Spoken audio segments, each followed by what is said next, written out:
scholar Bryan Kohberger now has a new attorney after filing a petition for post-conviction relief, which is an attempt to get his guilty plea thrown out.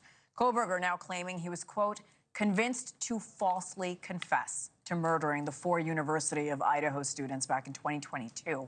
In a handwritten petition, Kohberger argued he had ineffective counsel and that his lawyers told him to give a false plea, a deal that ultimately spared him the death penalty.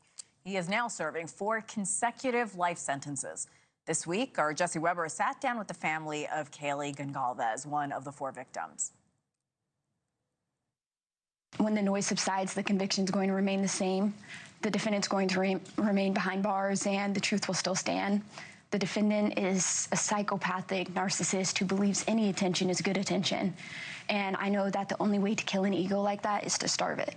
And that is why I will never give him the attention he so desperately craves. And I pray that the public would start to do the same.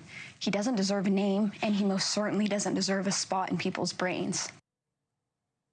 I want to bring in defense attorney Mark Reichel. Mark, welcome back to the show. You and I discuss very hard cases, and I always appreciate your time. Let's start with Kohberger. Do you think he has a reasonable chance of getting his guilty plea thrown out? No, I don't think, and I can't believe he wants it. It just shows some real impairment. He has close to a PhD in criminal justice.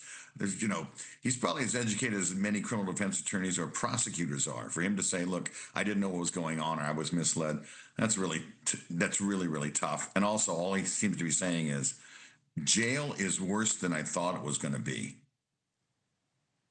Yeah, I saw that. Of course, he's been in solitary confinement, but did his attorneys, I imagine they told him what jail would be like.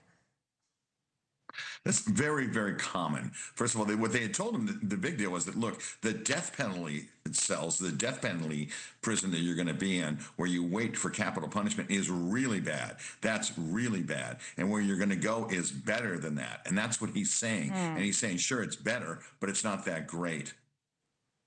Well, part of Kohberger's argument is that investigators never looked into a hair that was found on Ethan Chapin's hand. Now, according to court filings, investigators collected both light and dark-colored hairs. DNA testing excluded Kohberger as the source of one of those hairs.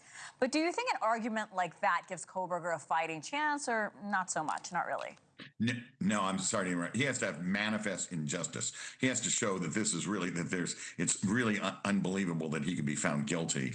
And so he had the greatest lawyers you could possibly have. They did their job. These people do not, death penalty lawyers like he had cannot stomach sleeping during these cases because they worry about the death. So when they save someone's life like this, it's a big victory.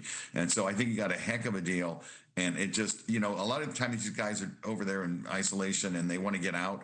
They want to do something. They're bored. So what do they have to lose? They think they file these petitions. I've been doing this almost 40 years and I see these all the time. Idaho now has death by firing squad. Do you think that could have played any role into this? I see you nodding your head. Who knows what goes on, but it's silly, and I don't think the judge is going to give it a lot of credibility whatsoever. He's lucky that he, escaped the death penalty. Thank you for watching. Subscribe below and download our NewsNation app right now on your phone, and you will get fact-based, unbiased news for all Americans.